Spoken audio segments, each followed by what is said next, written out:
बिस्मिल्लाहिर्रहमानिर्रहीम, अस्सलाम वालेकुम, welcome to Salim Bukhari show. This is me Faiza Riyaz. आज के प्रोग्राम का आगाज़ सबसे पहले तो मैं सेनेट के इजलास से कि पाकिस्तान तहरीक इंसाफ के जो सेनेटर्स हैं वो बोले हैं, आर्टिकल 6 की एक बार फिर गूंज है और फिर बड़े मुफीद मशवरे भी दिए गए हैं कि ये ऐसा कर दें, अगर धांधली हुई है तो ऐसा कर दें। लेकिन एक चीज़ जिस पर वो डिटर्मेंट है और उमर अयूब बार बार इसको बराबर भी करवा रहे हैं वो ये कि हमने 180 सीटें जीती हुई हैं और ये मैथमेटिक्स अभी तक तो सिर्फ पाकिस्तान तहरीक इंसाफ को ही समझ आ रहा है कि वो कैसे जीती हुई है। On the other hand Bilawal Bhutto Zardari वो मीडिया पर आज कुछ बरहम से नजर आ गए। जब मतीउल्लाह जान ने उनसे सवाल किया तो वो सख्त नाराज से हो गए। उन्होंने कहा ऐसे इल्ज़ाम ना लगाएं, सबूत है तो लेकर आए। मौलाना फजल रहमान के रेफरेंस से जब उन्होंने सवाल किया था और उसके साथ साथ पाकिस्तान पीपल्स पार्टी और PMLN के दरमियान अभी तक डेडलॉक बरकरार है, मुज़ाकरात चल रहे हैं। लास्टली हम बात करेंगे गज़ा की सूरत हाल पर और वहाँ पर जो सिचुएशन है उस पर बात करेंगे और पाकिस्तान की जानिब से भी 23 फरवरी को अपना मौक़िफ़ आलमी अदालत इंसाफ में दिया जाएगा। एक हफ्ते तक ये समाअत जारी रहेगी। का आगाज़ करेंगे। बुखारी साहब, आज आप बहुत एक्टिव हैं और आपकी तबीयत नासाज नहीं है, लेकिन उसके बावजूद भी आप कह रहे हैं कि आज मैंने बहुत शरारतें करनी है। आज मैंने फैसला ये किया कि आज मैं आपको शरारत नहीं करने दूंगा, खुद करूंगा। बिल्कुल ठीक है। आपने फैसला किया जी कि सेनेट में आज बड़ी फायरी स्पीचेस हुई हैं। सबसे पहले सेनेट, तो सेनेट से बात शुरू कर लेते हैं। वहाँ पर एक तो जो इरफान सिद्दीकी साहब हैं, जी, आपको पता है वो आइडियोलॉग हैं, नवाज शरीफ साहब के बहुत करीब हैं, बहुत उनकी बात मानी जाती है, इसलिए वो जो कुछ कहते हैं उसको एक तरह से PMLN की पॉलिसी समझी जाती है, या कम से कम उनको नवाज शरीफ का स्पोक्स पर्सन समझ लेना गलती बिल्कुल नहीं है, इसलिए कि उनकी सारी तकारीर भी वही लिखते हैं और वो मैंने जैसा कहा जो कमेटियाँ बनती हैं उसके अंदर भी उनका हिस्सा जो है वो लाजमी होता है। तो उन्होंने 2-3 ढंग की बातें की हैं, वो मेरे ख्याल से अगर हम दोहरा लें पहले, वो ये है, उन्होंने कहा कि जी बात यह है कि KPK में जो इलेक्शन हुए हैं वो भी तो इन्होंने कराए, वो इमाम काबा ने कराए हैं, वो भी इसी इलेक्शन कमीशन ने कराए हैं। एग्जैक्टली। तो वहाँ तो आपके पेट में कोई मरोड़ नहीं है। दूसरी बात यह है कि मुझे कोई एक इलेक्शन जरा बताए ना कौन सा जिसके ऊपर कभी एतराज़ नहीं उठे। 12 इलेक्शन हुए हैं जब से इलेक्शंस हो रहे हैं, जब से हो रहे हैं। 1970 के इलेक्शंस को कहा गया बहुत शफाफ थे, उस पर भी रिजर्वेशन थी। उसके बाद 76 में जो कुछ हुआ वो आपके सामने है। तो इलेक्शन को कुछ इरेगुलरिटीज़ की वजह से पूरे को उठा के डस्टबिन में फेंक देने की ख्वाहिश, ये बहुत बुरी ख्वाहिश है। लेकिन उन्होंने ये जरूर कहा है कि हो सकता है कि कोई 6-7 सीटें, 10-12 सीटें, इन पर कुछ मसला है। बिल्कुल आपने ठीक कहा, मैंने भी यही अर्ज किया कि कोई भी इलेक्शन ऐसा नहीं है जिसमें एतराज़ात और जेन्युइन एतराज़ात ना हुए हों। उन्होंने वैसे ये बात हमाकत की है, माफ़ कीजिएगा मुझे कहना पड़ेगा, इसलिए कि क्या कि उन्होंने फिर गुंजाइश दे दी कि देखें जी वो इरफान सिद्दीकी साहब क्या कह रहे हैं जी। बहरहाल उन्होंने किस कॉन्टेक्स्ट में ये बात कही है, क्यों उनको कहनी पड़ी है, ये जो है ये तो बात को देखते हैं, तकरीरों की बात हो जाए। जमात इस्लामी के सेनेटर जो है मुश्ताक साहब वो भी बड़ा बरसे हैं आज, और एक सेनेटर हैं जो उन्होंने आर्टिकल 6 वाली बात की है, PTI वाले वो भी बहुत बरसे हैं, वज़ीर साहब। जी नहीं, वज़ीर साहब उन्होंने भी। देखिए गुजारिश ये है कि ये सेनेटर तब कहाँ थे जब 2018 का इलेक्शन हो रहा था। अच्छा, क्या उनमें से कोई उस वक्त बोला था, चाहे वो सेनेट में थे या सेनेट में नहीं थे, किसी के ज़मीर ने चौके लगाए थे कि जनाब ये इलेक्शन ले गए लूट के फरिश्ते आके, क्योंकि कोई बोला था इस तरह से?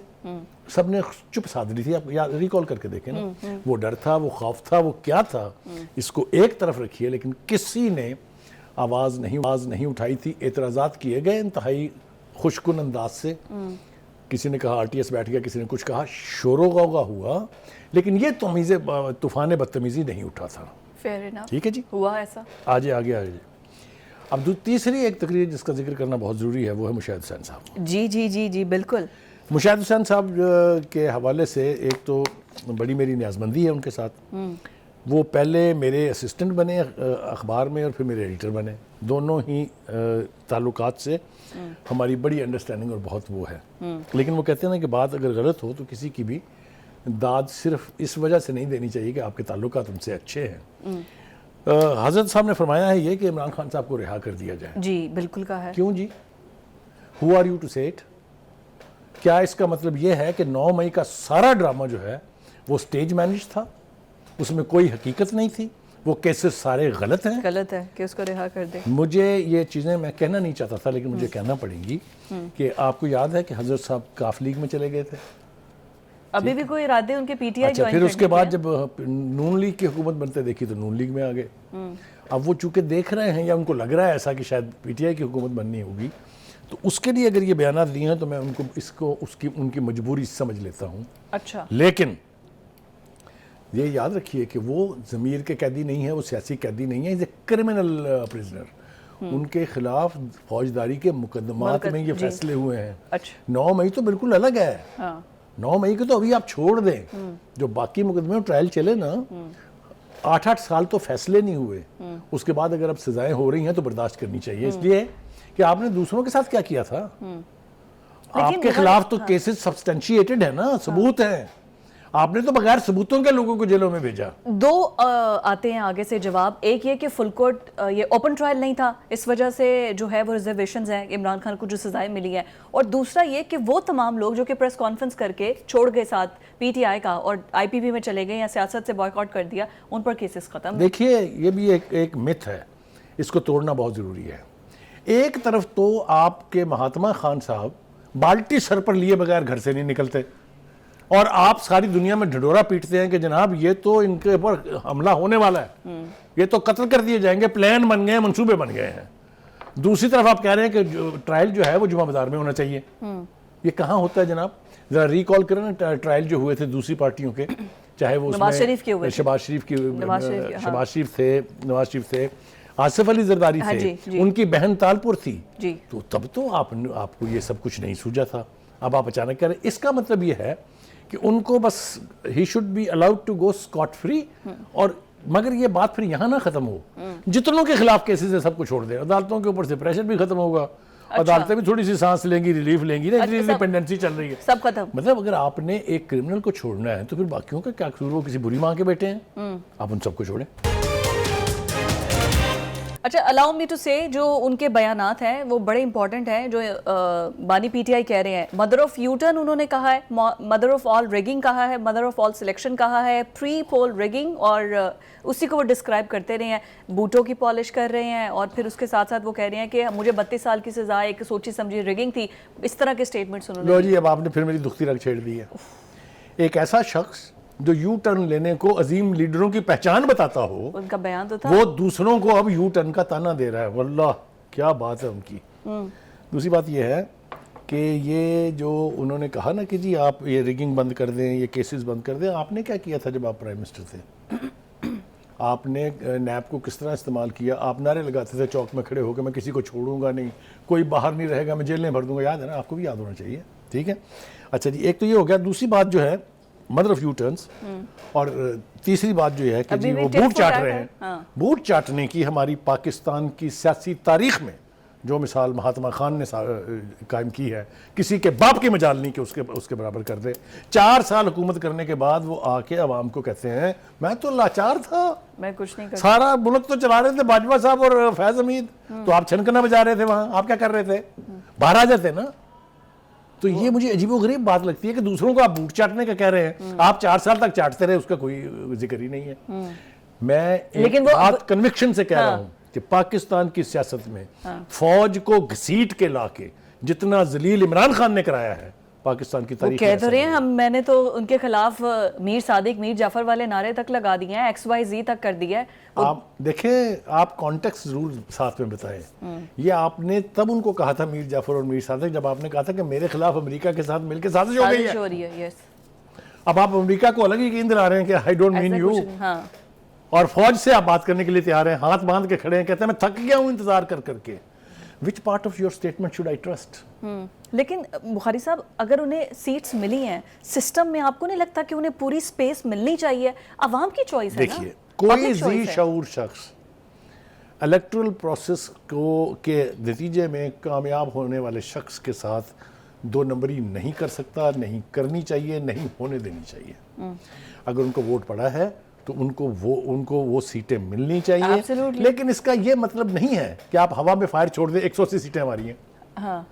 और ऊपर से एक वो, और मैं क्या कहूँ उनको, मरीयूब साहब, उनके वालिद के बारे में उसके साथ मेरे ताल्लुकात बहुत अच्छे थे, उन्होंने आज एक ऐसी दरफुंतनी छोड़ी है इमरान खान साहब के बाद।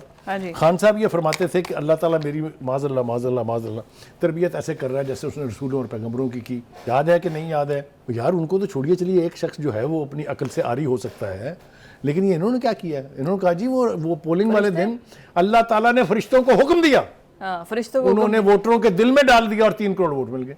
वो खुदा के वास्ते कोई इंसानी बात करें, कोई इंसान के पुत्रों वाली बात करें यार।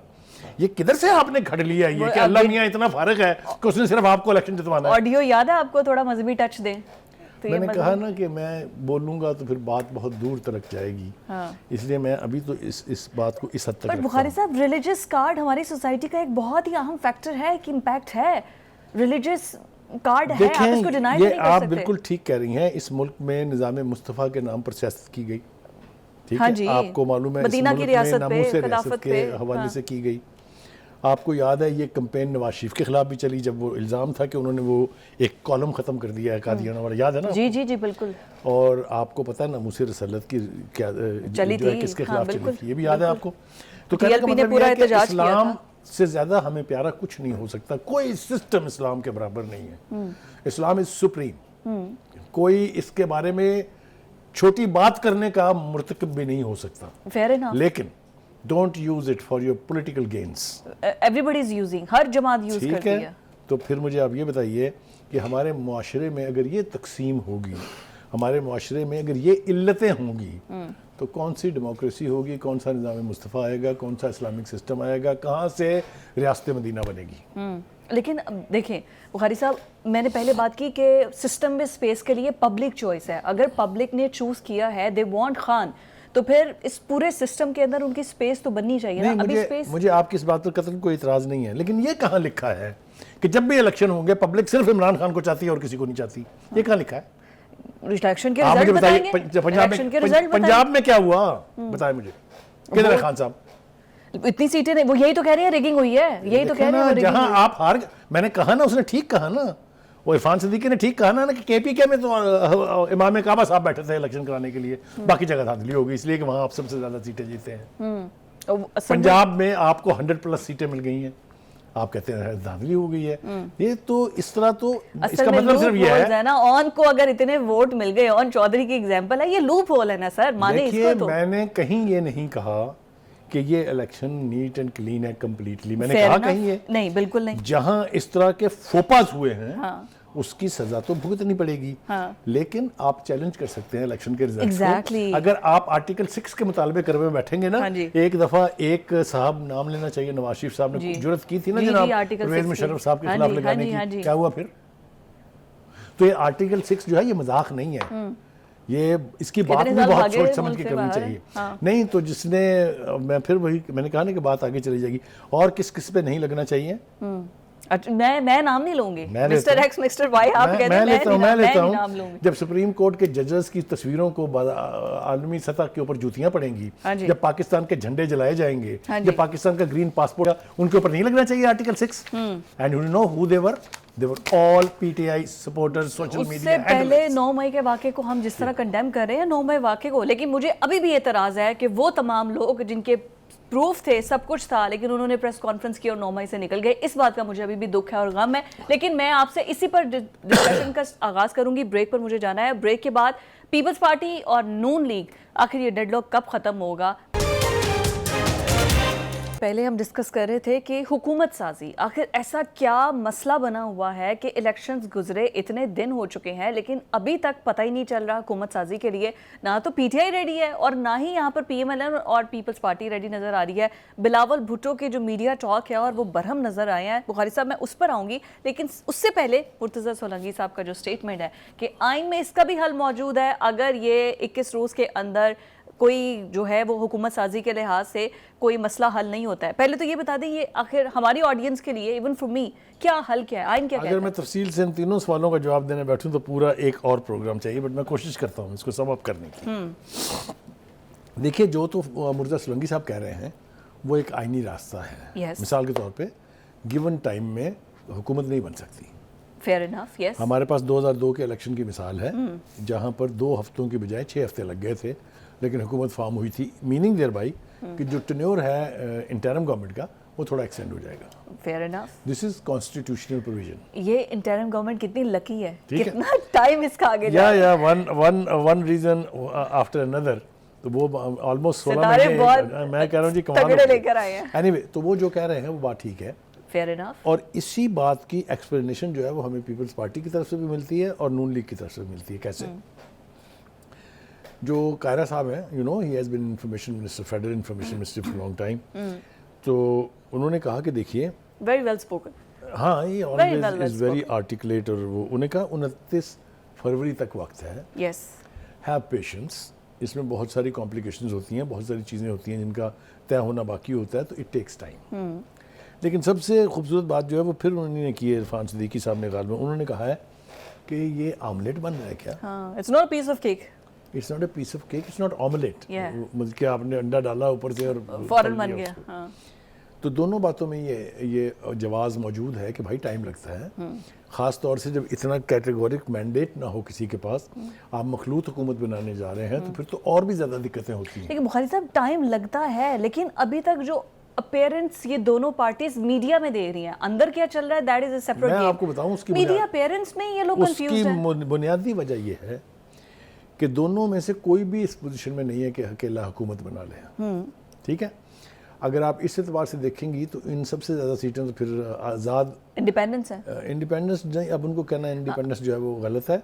वो सारे जो हैं अब सुन्नी इत्तेहाद वाले हैं। पहली दफ़ा पार्लियामेंट में सुन्नी इत्तेहाद की सुनी तादाद गई है 100 प्लस हो गई है। तो ये भी सुनी बार गई है अपनी उनकी। जगह।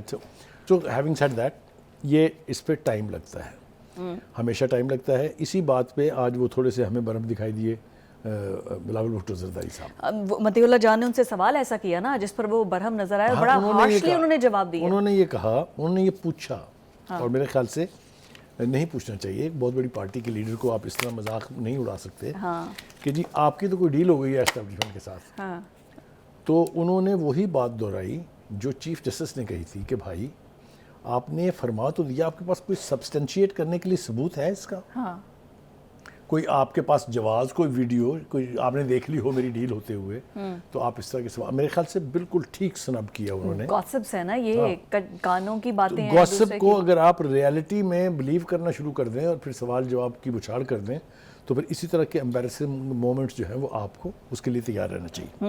उन्होंने बड़ा सही, उन्होंने रिटेलिएशन की तरह जवाब दिया उन्होंने। हाँ, मतलब ही रिटॉर्टेड, उन्होंने बिल्कुल गुस्से में जवाब दिया। मतलब बहुत ज़्यादा उनका रफ नहीं था, लेकिन बिलावल जब नाराज़ होते हैं तो पता चल जाता है कि नाराज़ है। He is always smiling और फिर अच्छा जी, दूसरी smile तरफ हम चली जाती है। एक चीज़ और देख रहे हैं कि जो आज़ाद लोग थे, जो जेन्युइनली इंडिपेंडेंट इलेक्शन लड़े थे, पीटीआई से हट के वो बर्क रफ्तारी के साथ नून लीग में शामिल हो रहे हैं। जी। कुछ लोग पीपल्स पार्टी में भी शामिल हुए हैं, तो ऐसी बात नहीं है, लेकिन लेकिन आज आई ज़्यादातर थिंक जंग का और मुजफ्फरगढ़ के जो है वो ज़्यादातर दोनों लोग गए जो हैं। हैं वो नून लीग में गए हैं, सूबाई असेंबली के भी जी। और नेशनल असेंबली के भी। मरीम आपने नवाज से देखा कि मुलाकातें इनिशियली 78 थी तादाद, तो वो अब 92 पे जा पहुंची। जा पहुंची है। यस। ये इसी तरह से उनका जो पंजाब में हुकूमत बनने का ख्वाब था, वो इसलिए शर्मिंदा ताबीर हो रहा है कि अब उनके पास उतनी सीटें हैं जिससे वो अकेले हुकूमत बना सकती हैं। लेकिन वो मान नहीं रहे पीपल्स पार्टी, वो कह रहे हैं हम आपको प्राइम मिनिस्टर का वोट तो देंगे, पंजाब में तो समझ आ गई, सारी गेम सेट है। नेशनल असेंबली के अंदर वो कह रहे हैं हम वजारतें नहीं लेंगे। कल भी आपने कहा आप इस चीज पर डिटर्मिन्ड है कि Peoples Party at the end eventually वजारतें लेगी, पावर शेयरिंग के मैंने फॉर्मूले आपसे पे पहले आएगी। भी कहा था कि जब भी इस किस्म की सूरत हाल पैदा होती है तो बार्गेनिंग चिप्स जो हैं वो हाई करनी पड़ती हैं। जब मैं आपसे कुछ लेना चाह रहा हूँ तो मुझे अपने स्टेक्स बड़े बढ़ा चढ़ा के दिखाने पड़ेंगे, इसी तरह से वैसा वर्षा आपको भी। तो ये पॉलिटिकल गेम का हिस्सा है। कुंडी साहब ने भी कहा है, कायरा ने भी कहा है, बिलावल ने भी कहा है, वो सब एक ही बात पर रट लगाए हुए हैं। सदर आसिफ अली जरदारी हैं, लेकिन हम कैबिनेट में साथ नहीं मैं हैं। अर्ज करूँ आपसे, मेरी जो अंडरस्टैंडिंग है, ये फार्मूला तय होने जा रहा है। ओके। ये कोई हुकूमत नहीं है कि 3 साल आपका वज़ीर आज़म 2 साल मेरा वज़ीर आज़म, ऐसा नहीं होगा। हाँ बिल्कुल ठीक है। ये फार्मूला तय हो जाएगा, ये अल्टीमेटली आप देखिएगा दोनों मिलकर हुकूमत बनाएंगे। ये मेरी अंडरस्टैंडिंग है। I am no angel, I can be wrong, लेकिन मुझे यूँ लगता है कि ऐसा होगा। पहले भी ये ऐसा हो चुका है। कह रहे हैं 16 माह का तजुर्बा, कुंडी साहब के स्टेटमेंट है, हमारा बहुत बुरा रहा है 16 माह का तजुर्बा। देखिए कुंदी साहब जो है ना, वो is too small a person to speak for the whole party. यानी आप मुझे ये बताइए कि 16 माह के दौरान कभी बिलावल भुट्टो साहब ने कहा था कि हमारा तजर्बा गलत है? नो, क्या आपको याद है उनकी पार्लियामेंट की वो स्पीच जिसमें उन्होंने शहबाज दो किताबें शरीफ, मिलाए थे शहबाज हाँ, शरीफ साहब की अहलियत और उनकी कारकर्दगी के बारे में? तो ये जो है ना, ये बयानबाजी की हद तक ये चीज़ें ठीक हैं, लेकिन उससे आगे इनकी कोई हैसियत नहीं है। अब आ जाए जनाब, पीटीआई की तरफ से मुतालबा किया जा रहा है जनाब भरपूर तरीके से कि जनाब ये जो कमिश्नर साहब हैं इनको कहें ये इस्तीफ़ा दें। Chief election commissioner. जी, और ये भी कि इनके खिलाफ आर्टिकल 6 लगाया जाए। हाँ जी, वो मैंने पहले बयान कर दिया आपको कि आर्टिकल 6 इज नो जोक। ये आपके कहने से या हवा में कोई बात उछाल देने से नहीं लगता। लेकिन उन्होंने कहा सेनेट में इलेक्शन हुकाम को पेश किया जाए ना, ये वो कह रहे हैं। मैंने कहा ना कि अली जफर ने कहा है ख्वाहिशात पर तो कोई पाबंदी नहीं है ना। हाँ। मतलब है जो पाकिस्तान के आईनी इंस्टीट्यूशंस हैं, आप उनके साथ अपनी मर्जी से खिलवाड़ तो नहीं कर सकते ना। मतलब है आप मुझे बताइए कि आप चीफ जस्टिस को समन कर सकते हैं पार्लियामेंट में? Absolutely not. ठीक है, सो मतलब कहने का है कि देयर आर सर्टन बार्स, वो उसको रिस्पेक्ट करना चाहिए। वो कॉन्स्टिट्यूशन की बार्स हैं, वो हमारी नहीं है। उनसे अगर गलती हुई है, जो कि हमने कहीं नहीं कहा कि उनसे कोई गलती नहीं हुई, रिगिंग के इल्ज़ामात उनमें बड़ी हद तक सदाकत है, और जब तक वो क्लैरिफाई नहीं होंगी, जब तक उनको अंडू नहीं किया जाएगा, इलेक्शन के ऊपर इस तरह के एस्पर्शंस कास्ट होते रहेंगे। लेकिन ये इतना क्विक हो नहीं सकता ना, वो कि आप इलेक्शन कमीशन जो है फौरन फैसले सुना दे और आपको पता चल जाए कि रिगिंग हुई है या नहीं है, तो कितने साल केसेस चलेंगे। देखिए, बिल्कुल ठीक आपने कहा। देखिए, बात ये है, आप ज़रा ह्यूमनली सोचें। आप एक इलाके में 10 लाख वोट है जी, वहाँ पर 480 पोलिंग स्टेशन हैं, उतने ही आरओज हैं, उतने DROs हैं जी, उतने ही पोलिंग एजेंट हैं। कैसे आप मुकम्मल कर लेंगे उसकी इंक्वायरी 2 घंटे में? पॉसिबल नहीं है। ठीक है, तो एक टाइम लगता है। इंतखाबी उज़रदारियाँ, आपने बिल्कुल ठीक कहा कि बाज़ औक़ात तो वो फैसला तब आता है जब वो टेन्योर खत्म हो जाता है। सूरी साहब वाला, वो उन्होंने एक स्टे ऑर्डर पे पूरा टाइम गुजारा था। तो मतलब कहने का ये है, सूरी साहब देख लीजिए, जो स्टे पर चले थ्रू आउट, जो डिप्टी स्पीकर थे PTI के। एनीवे, हैविंग सेड दैट, मेरा ख्याल ये है कि इस इबहाम को अब ख़त्म होना चाहिए।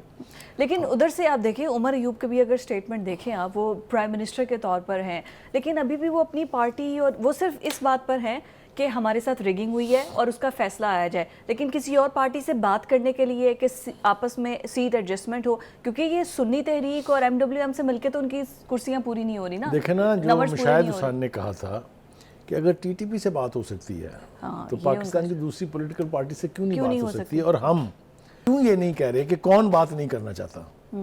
क्या अभी नून लीग के इरफान सिद्दीकी ने ये नहीं कहा कि अगर आप मौलाना फजल रहमान साहब के घर जाके बातचीत कर सकते हैं, तो हमारे पास आने में कौन सी रुकावट थी जी? क्यों नहीं बात कर सकते? ठीक है, लेकिन अगर आप ये बैठ जाएंगे फूल के इस तरह से, तो बैठे रहें, फिर तो कुछ नहीं होगा। यही तो बात है, कन्फ्यूजन है। एक तरफ तो ये कन्फ्यूजन है, दूसरी तरफ PTI जो काम कर रही है उसमें भी कन्फ्यूजन है कि वो बात करने को तैयार नहीं है, लेकिन ये कह रहे हैं कि हुकूमत हम बनाएंगे। खैर, हमें इसको वाइंड अप करना है और आगे गज़ा की सूरत हाल पर हमने बात करनी है, विच इज़ रियली इंपॉर्टेंट। और आलमी अदालत इंसाफ में जो कार्रवाई है वो 1 हफ्ते तक चलेगी। गज़ा की सूरत हाल पर बात करें तो अभी तक रिपोर्टेड जो अभी तक वहाँ पर शोहदा है, फ़लस्तीनियों की तादाद है 29,092। मैंने ये रिपोर्ट इस वजह से की है, बाकी पता नहीं कितने ज़ख्मी हुए हैं, इनमें औरतें और बच्चे शामिल हैं।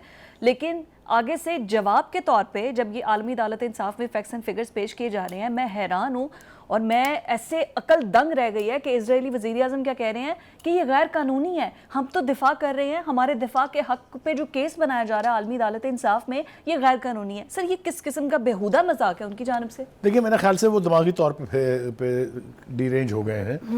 इंटरनेशनल कोर्ट ऑफ जस्टिस और है काहे के लिए? मुल्कों के साथ जहाँ नाइंसाफ़ी होती है वहीं तो फैसले करने होते हैं उनको। सो उसके ऊपर तो आप तबर्रा भेजिए, उनको तो आप छोड़ें, वो तो बकवास करते रहते हैं हमेशा। नेतन्याहू साहब, वो एक ज़ायनिस्ट है, उसके यहाँ इंसानियत के लिए कोई रिगार्ड, कोई रिस्पेक्ट, कोई यानी तफरीक नहीं है। वो कत्ल गारत का बादशाह है। वो देखिए, कहते हैं समात गैर कानूनी है। मैंने कहा ना कि उसकी बकवास को ज़्यादा अहमियत देने की ज़रूरत नहीं है। 2-3 बातें अहम जो है वो अर्ज़ करनी है। पहली बात तो ये है कि आलमी अदालत इंसाफ में ये प्रोसीडिंग चल रही है, तो कम से कम फोकस्ड है, पूरी दुनिया देख रही है कि इसराइल क्या कर रहा है। हाँ, वीडियोस वहाँ आप ये देखिए कि 52 ममालिक और 3 इंटरनेशनल ऑर्गेनाइजेशन ने अपनी अपनी प्रेजेंटेशन लेनी है जी। मुझे इस बात की भी खुशी है कि पाकिस्तान की बारी आने वाली है, वो गालिबन 23 फरवरी को पाकिस्तान, और मैं उम्मीद करता हूँ कि वहाँ पर हमारे जो यूनाइटेड नेशन में परमानेंट रिप्रेजेंटेटिव्स हैं, मुनीर साहब, वो वहाँ जाएँ और उनकी तकरीर भी बड़ी मुनीर अकरम यस, वो उनकी तकरीर भी बहुत वेल वर्डेड होती है और वो कन्विक्शन के साथ बात करते हैं। एक तो ये हो गया। दूसरी तरफ हम देख रहे हैं कि आपने फिगर दे दिया कि डेथ की तादाद 29,092 हो गई है। लेकिन जो ज़ख्मी हैं, जिनमें बच्चे और औरतें ज़्यादातर हैं, ज़्यादा तादाद में हैं, वो 70,000 के करीब पहुंच गया है।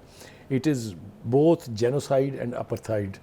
ये इस बाज़मीर दुनिया में ये सब कुछ सबकी आंखों के सामने हो रहा है।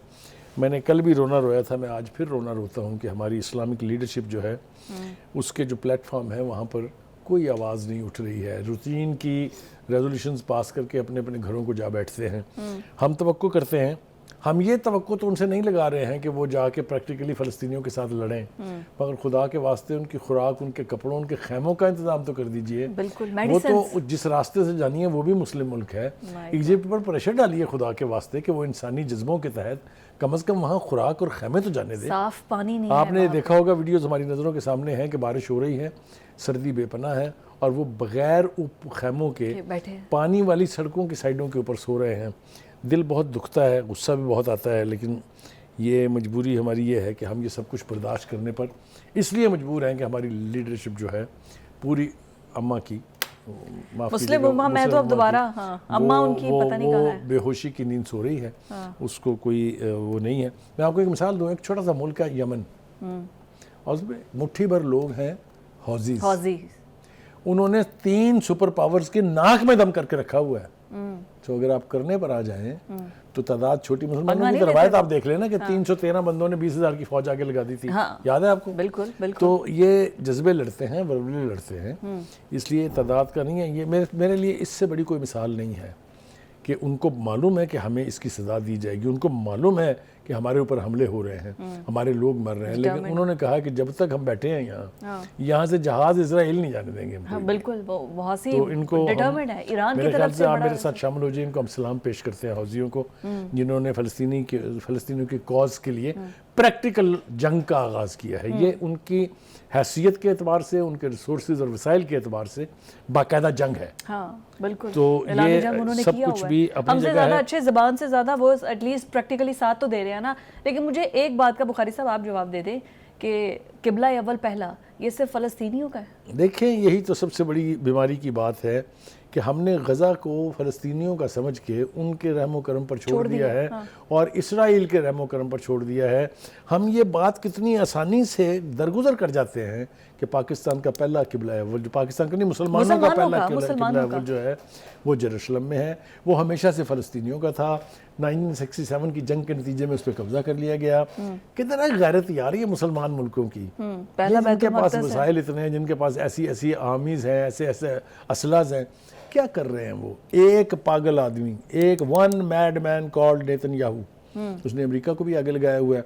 लेकिन जो अच्छी और इनकरेजिंग बात है वो ये कि अमेरिका में अब ये रियलाइजेशन आ रही है कि ये जो अंधी इमदाद है फ़लस्तीन की, इसको बंद करना चाहिए। सेनेट के अंदर हमने तकरीरें सुनी, कांग्रेस के अंदर हमने तकरीरें सुनी, क्योंकि वहाँ पे लोग प्रोटेस्ट कर रहे हैं, इतने इतने बड़े प्रोटेस्ट हैं, इलेक्शंस होने वाले हैं, बाइडेन को नजर आ रहा है कि he is not going to win because of this. He will have to pay the price both in term of election and even otherwise. अमेरिकियों को इसकी कीमत चुकानी होगी। ये खून आएगा नहीं जाएगा, ये मैं आपको बता रहा हूँ। खून नाहक जो है ना, वो अल्लाह ताला उसकी फिर रिस्पॉन्सिबिलिटी ले लेता है, और वो फिर इंतकाम वो लेता है। और कुदरत का जो इंतकाम वाकया हमने शेयर भी किया था ना, कुदरत का जो इंतकाम है वो बहुत खौफनाक होता जा। बिल्कुल। लेकिन eight the end eventually I think कि हम सब की रिस्पॉन्सिबिलिटी है, ये सिर्फ खाली हमास की या फिर फ़लस्तीनियों की नहीं है। किबला अव्वल की हिफाजत करना हर मुसलमान की जिम्मेदारी है। Every Muslim has this responsibility. Exactly. अब अफगानिस्तान को देख लें, सुपर पावर्स ने क्या कुछ नहीं किया, क्या कर लिया उन्होंने, एट द एंड इवेंचुअली छोड़ कर गए ना। वही जज्बे की बात है। Thank you so much. 20 साल एक दफ़ा, 10 साल एक दफ़ा, दुनिया का सबसे बड़ा असला, सबसे लेटेस्ट वॉर मशीन इस्तेमाल करके they have to run practically. Exactly. अनपढ़ तालिबान ने उनको नाको चने चबवा दी हैं, लेकिन इवेंचुअली उनको भागना पड़ा है। और नेटो कितने ममालिक की फोर्सेस थी, लेकिन एट द एंड इवेंचुअली हमें मुस्लिम ममालिक को इकट्ठे खड़ा होना है। इसी प्लेटफॉर्म से हम भी यही दरख्वास्त करते हैं। आज के प्रोग्राम से इजाज़त दीजिए, कल मुलाकात होगी। अल्लाह हाफ़िज़।